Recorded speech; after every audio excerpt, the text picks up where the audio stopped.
Welcome back to the Hillbilly RV channel. Today we've got something a little special for you. We're here to look at this Sandpiper fifth wheel that was flooded. That is the Greenbrier River here in West Virginia. It is notorious for flooding in the wintertime, and it got this camper here. As you can see, hopefully you can see the water line, see the debris. So there was a good foot of water in the floor, 10 inches or so. I'm gonna take you around on the other side here in a minute, take you inside. But you know, if you were going to repair this, you know, bare minimum, the water heater needs to be cleaned. The orifices and stuff in the water heater probably have mud in.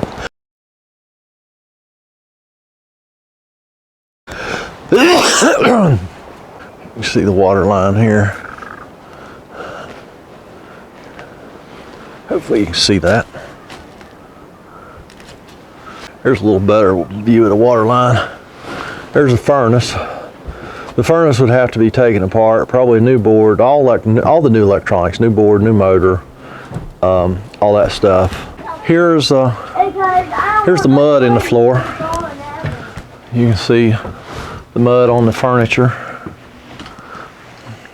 It got up in the power converter.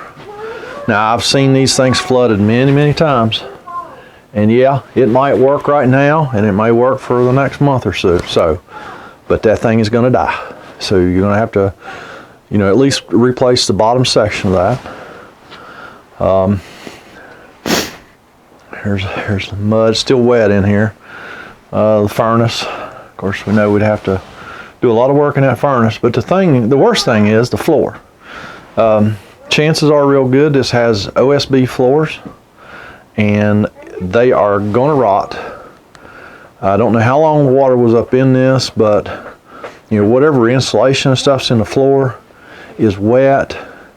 You know, the labor involved to remove that insulation and dry this floor out would be astronomical.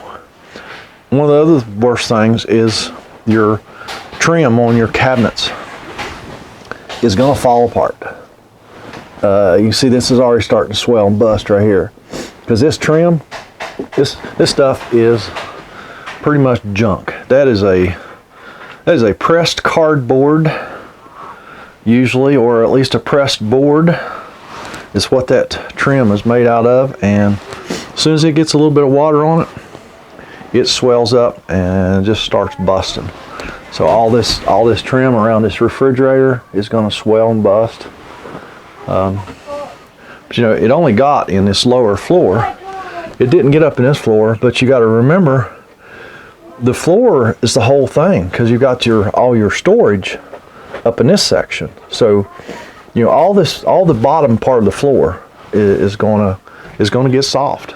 So yeah, there you have it. That is a really quick look at a typical flooded camper. I've seen a lot of these in my years, and it's never good. Like I say, as far as I'm concerned, this thing's totaled. It's a little older. It's a 0 something. You know, so it's not worth a whole lot. So it's definitely going to be totaled.